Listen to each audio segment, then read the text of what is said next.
I believe Donald Trump when he says what he says about what his concerns are, what the trade irritants are. He's really concerned about China using Canada or Mexico as a conduit to bring cheap goods into the United States. He's concerned about the fact that we haven't met our 2% NATO commitment to support national defense. And more recently, he's concerned about the cross-border problem of not only illegal migrants, but also fentanyl. And these are shared concerns. We have those concerns as well. I've been raising them. Other premiers have been raising them. And so it seems to me that the smartest move would be to say, yes, we agree we've got to address this issue and to start putting some meaningful resources on the border to make that happen. First of all, Premier, congratulations. I haven't talked to you since you won more than 91% from the party faithful at your recent conference in Red Deer. Give us just 1 minute on that, and then I want to go to the news of the day. Well, look, you never know with conservative parties. They like to sometimes send a message to their leader, and they can. We have a lot of different factions in our party, but I think generally speaking, they're pretty happy with the direction that we're going. And so I take that as a vote of confidence, but I never want to take the support for granted. Well, and it keeps you attentive to your base. I think there were more than 6,000 people at that convention. That's got to be one of the largest conventions in recent Canadian history. So congrats for that. One of the things that I think people support is that you are willing to take on Ottawa and Justin Trudeau and his extremist cabinet ministers like Stephen Guilbeault. I want to talk to you about Donald Trump because he has said to Mexico and Canada, if you don't stop your open borders and illegal migration and illegal drugs, we will slap you with a tariff. And I don't think he wants the tariff. I think he wants to stop the porous border. Tell me what you're going to do, because I saw a press release, and let me just read one line. Alberta will be acting urgently and decisively to patrol our own shared border with Montana.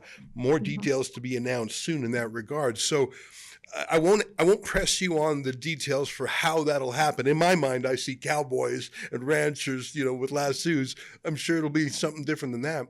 But just to say Alberta's going to take this issue seriously is very interesting because you're really filling the void left by Justin Trudeau and Melanie Joly.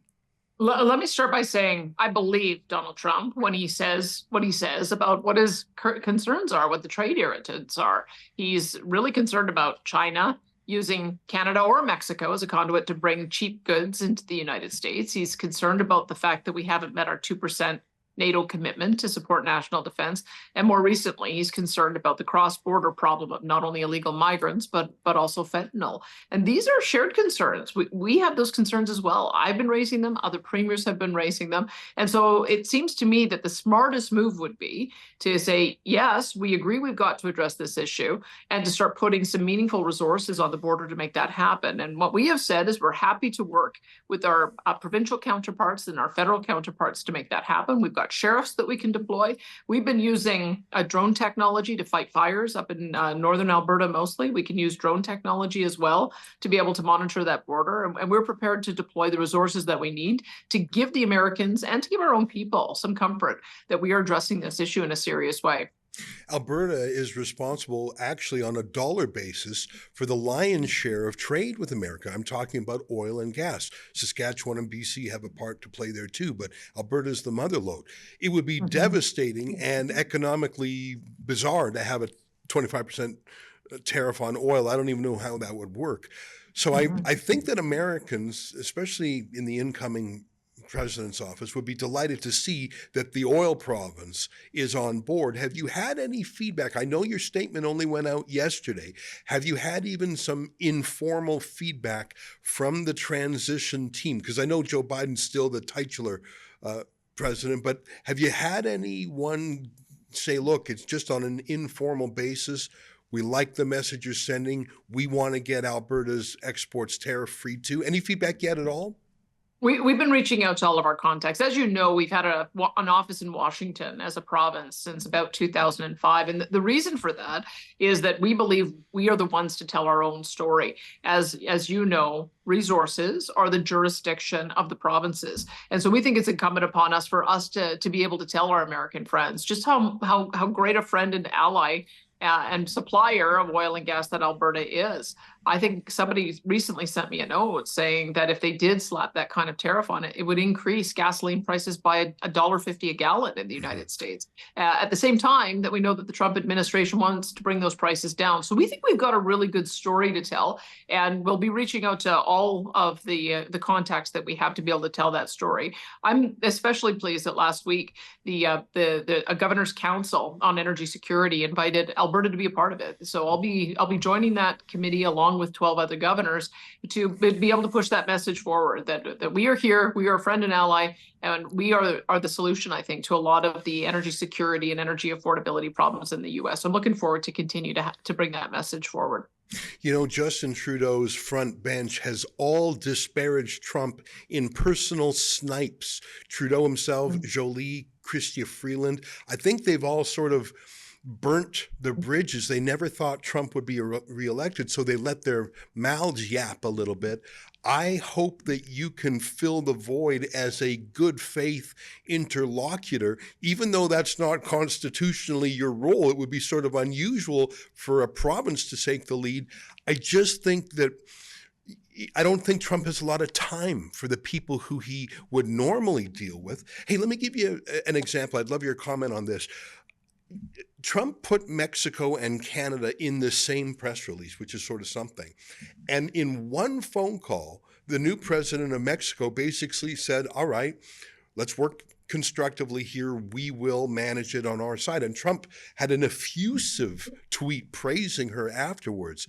No such luck for his call with Trudeau.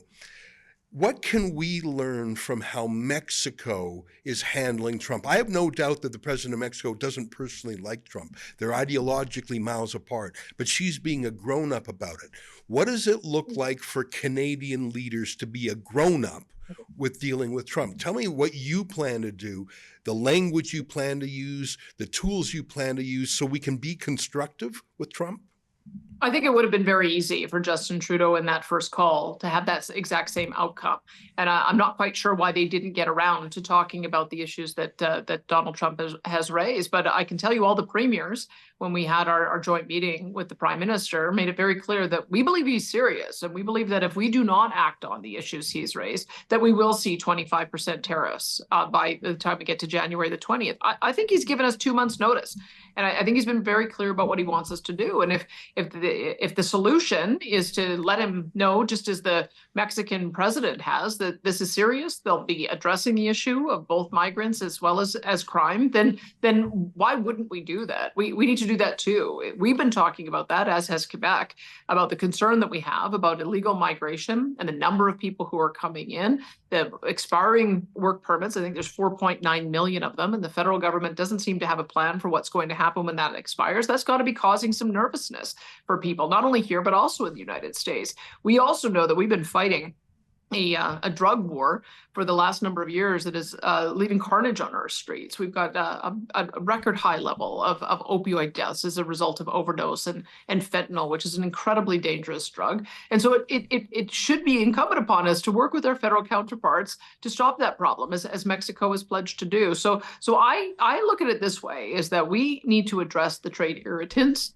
these kind of things, before we can get on to talking about the genuine trade issues. And so that's what I'm going to be putting forward, is if we can demonstrate as a province that we're prepared to give secure borders on the part that we're responsible for, which borders Montana, then I think we can begin the conversation about what else can we do to be able to maintain our ties on energy security. And that's where I'm going. That's what I think is important for me to do. I think it's important for the other provinces to do. And I sure hope that Justin Trudeau very soon comes up with a border security strategy that is going to be equally robust.